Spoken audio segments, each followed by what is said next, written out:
Claire Duhamel est avec nous en duplex de Jérusalem. Bonjour Claire, cette guerre se joue sur deux fronts. On le rappelle, on va d'abord commencer par le front libanais, si vous le voulez bien, puisque le Hezbollah dit avoir essuyé une tentative d'infiltration israélienne dans l'est du Liban. Un hélicoptère aurait cherché à se poser au sol, s'en sont suivis des affrontements. Que sait-on d'abord de cet événement, Claire ?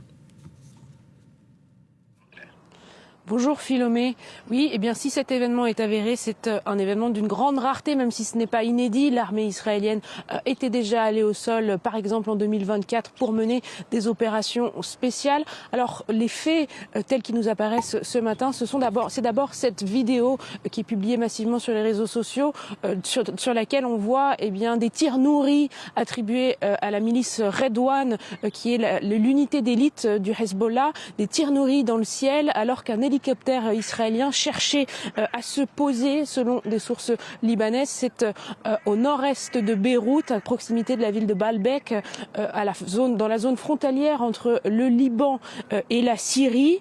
Et puis, il y a ces informations publiées par le quotidien An-Nahar aujourd'hui, qui cite des sources du Hezbollah, qui dit que 4 hélicoptères militaires israéliens se sont bien posés dans l'est du Liban. Selon cette publication, il s'agissait de chercher les restes de la dépouille de Ron Arad, un pilote de l'armée israélienne porté disparu depuis 1986 et dont le corps se trouverait dans un cimetière dans le village de Al-Nabi Shaat. Selon les mots de ce quotidien libanais, An-Nahar, les soldats israéliens se sont bien posés au sol pour chercher ce cimetière et pour chercher la dépouille de Ron Arad dans ce cimetière. Alors ce matin, pas de confirmation côté israélien, aucune communication de l'armée israélienne à ce sujet. Et puis au Liban, on le rappelle, le bilan qui ne cesse de s'alourdir, 217 morts, près de 800 blessés depuis le début de l'entrée en guerre du Hezbollah contre Israël dans la nuit de dimanche à lundi dernier. Et puis près de 700 000 personnes qui sont sous ordre d'évacuation après des évacuations inédites et majeures, des ordres d'évacuation inédits et majeurs, de tout le sud du Liban et des banlieues sud de Beyrouth. Le Liban sous le feu israélien, Claire Duhamel, et beaucoup plus loin, si l'on peut dire, l'Iran toujours sous le feu israélien et américain. Quels sont les tout derniers éléments que vous auriez à partager avec nous sur les opérations israéliennes ?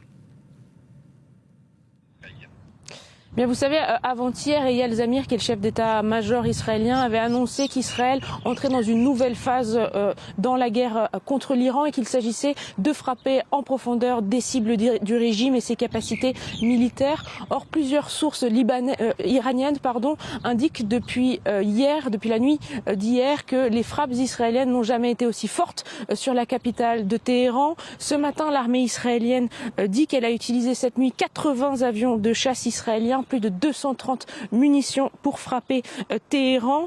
Et puis, dans un même temps, la riposte iranienne qui continue, même si elle se fait moindre depuis plusieurs jours. Il y a eu néanmoins 5 alertes aux missiles balistiques depuis minuit qui ont visé Israël. Pas de victimes. La défense antiaérienne israélienne a intercepté tous les projectiles.